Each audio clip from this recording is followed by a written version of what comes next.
చూసినప్పుడు ఒకటి సాతాను అధికారంలో ఈ భూమి ఉంది, రెండోది అనేకులు గుడ్డితనం చేసే అధికారం కూడా దీనికి ఉంది. అది ఎవరిని చేస్తుంది? అవిశ్వాస అయిన వారిని. హల్లెలూయా. అవిశ్వాస అంటే ఎవరు చెప్పండి? బైబిల్ చదువుకుండా, పొద్దున్నే ప్రార్థన చేయకుండా ఈ విధంగా వెళ్ళిపోతే వాళ్ళ మనోనేతరాలు గుడ్డి చేసి అది తీసుకొని వెళ్ళేది. అర్థమైందా? ఒకటి ఈ అధికారం వాడికి ఉంది, రెండోది మన మనోనేతరాలు గుడ్డితనం చేసే అధికారం కూడా వాడికి ఉంది. తర్వాత ఎఫెసీయులకు రాసిన పత్రిక 6:12 చదవండి.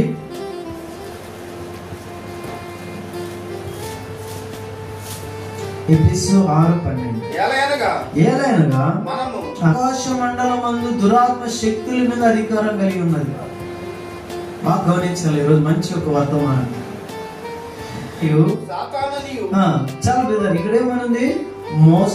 మోసపరిచేదిగా ఉంది. ఇన్ని కార్యాలు ఉన్నాయి.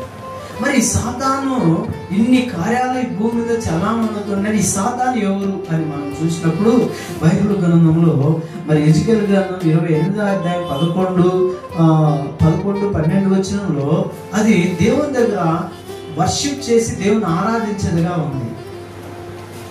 ఏముంది? సాతాను దేవుడి దగ్గర ఉన్నాడు. రెండోదిగా మనం చూసినట్లయితే అదే 28వ అధ్యాయం 17లో చూసినట్లయితే వాడు పాపం చేసినందున పరలోకంలో వాడికి స్థానం లేకుండా భూమి మీద పడిపోయాడు. ఇప్పుడు భూమి మీద పడిపోయి ఈ భూమి అంతా నా అధికారంలో. మరి ఇంకో విషయం మనం చూసినట్లయితే ప్రకటన గ్రంథం 12:9లో చూసినట్లయితే, యెషయా గ్రంథం 14:12 చూసినట్లయితే వాడు భూమి మీద పడదోయి అనేకులు మోసపరుస్తూ ఉన్నాడు. హల్లెలూయా. నేను ఎందుకు ఈ వాక్యాన్ని మీ మధ్యకి తీసుకొచ్చినానంటే, ఈ మధ్య ప్రవీణ్ అనేటి ఆయన నన్ను ఆఫ్ చేసుకున్నాయి. కాబట్టి ప్రవీణ్ అనేటి ఆయన మనం చూసినట్లయితే ఆ ఒక దుష్ట శక్తులను ఎదిరించి ఆయన ఏంటంటే ఈ సాతానంట ఇప్పుడు అదేమంటుందంటే అతను తాను జోలికి కూడా పోకుండా మన పాటకు మనం ఉంటే మనం ఏం చేయదు. ఒక్కసారి వాడి విషయాలలో మన మీద జోక్యం చేసుకుంటే మనల్ని ఎదురు తిరిగేవాడుగా ఉంటాడు. ఎదురు తిరిగే కాకుండా మనము ప్రార్థనలో బలహీనత ఉన్నట్లయితే మన మీద దాడి చేసేవాడుగా ఉంటాడు. హల్లెలూయా. మన రాత్రి నేను జేమ్స్ అన్న సంఘ ప్రార్థనకి మేము ప్రార్థన చేస్తున్నాము. జేమ్స్ అన్న మేము కొన్ని డిస్కస్ చేసినాం. అన్న ఎప్పుడు కూడా మనము వీళ్ళు చర్చికి రాలేదు, వాళ్ళ చర్చికి రాలేదు, సరైన టైంకి రాలేదు అని వారి మీద నిందాపరాలు చేస్తుంటే వాడు ఇంకా సంఖ్యలు ఎత్తుకొని ఒకరి మీద ఒకరు చెప్పుకుంటారు, ఎట్లానో పాడైపోండి అనుకుంటారు.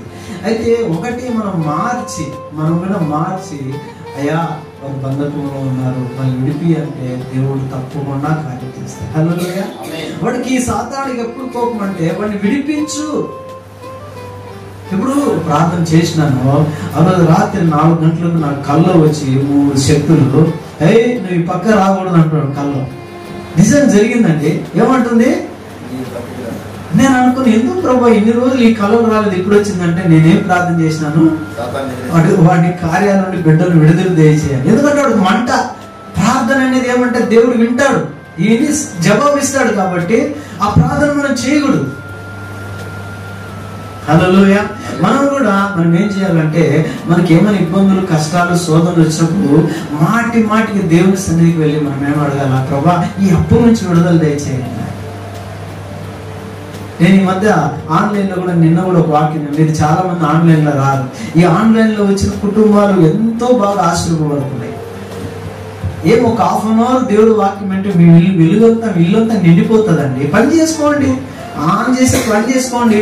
ఎంత చక్కటి నేనేం చెప్తున్నానంటే దేవుని వాక్యం వినడం ద్వారా ఒక ఆయన జీవితంలో రేపు ఒక ఆయన పని ఇచ్చిపెట్టిపోతుంది. ఆ ప్లేస్లో ఏమైనా రాకపోతే ఆమె చాలా ఇబ్బంది, ఆమె ఒక్కరిగా ఉండలేదు, అనాదిగా ఉండలేదు, చాలా ప్రాబ్లం అవుతుంది. నన్ను మాటికి ఫోన్ చేస్తుంది, అయ్యా బాబయ్యా ఏమనుకోదయా, నేను మళ్ళీ ఫోన్ చేస్తున్నాను, నన్ను ఏమనుకోదయా అని. మీలాంటి వాళ్ళు అనేక మంది నాకు ఫోన్ చేస్తాను, విసుగుపడను. రాత్రి ఫోన్ చేసినా కానీ మీకు నేను. అలాగే మన మధ్యలో కొంతమంది ఉన్నారు, అర్ధరాత్రి ఫోన్ చేసినా ఏం కావాలన్నా వాళ్ళకి నా చేతులు ఆకుపని వేరేతో చెప్పి నేను సాయం చేస్తాను. ఆయన చాలా సంతోషపడింది. వెంటనే ఏం జరిగిందంటే నేను కూడా చాలా మంది పాస్టర్లు అడిగిన, అయ్యా ఇంకొక మనిషి కావాలని. మళ్ళా 3 గంటల ప్రార్థన జరిగింది రాత్రి. మళ్ళా 4:30కి లేచి ప్రభా ఈ బిడ్డను తాకు, ఈ బిడ్డ చాలా అవసరతలు ఉంది, చాలా ఇబ్బందులు ఉంది. నా యేసయ్య ఈ బిడ్డ ఈరోజు ఆయన వెళ్ళిపోయిందంటే ఈ బిడ్డ అనాథ అయిపోతుంది. అయ్యా తాకునే 4:30 మళ్ళా ప్రార్థన చేసుకున్నాను. వెంటనే 9 గంటలకు ఫోన్ ఉంటే ఏమనొస్తుంది, అయ్యగారు ఒక అమ్మాయి ఫోన్ చేసింది, నేను పనికి వస్తానని. ఆల్రెడీ ఆయన టికెట్ బుక్ అయిపోయింది, ట్రైన్ ఎక్కింది, ఇప్పుడు ట్రైన్లో వస్తుంది. హల్లెలూయా, హల్లెలూయా. ఎంత అద్భుతమైన దేవుడు అండి మన దేవుడు. కాబట్టి మనకి సాతాను అధికారంలో ఉన్నా కానీ ఈ భూమి అంతా కార్యాలు చేసేది మాత్రం దేవుడే. హల్లెలూయా. దేవుని మించి వాడు ఏం చేయలేడు. మీరేం చేయాలా? ప్రార్థన చేయాలా.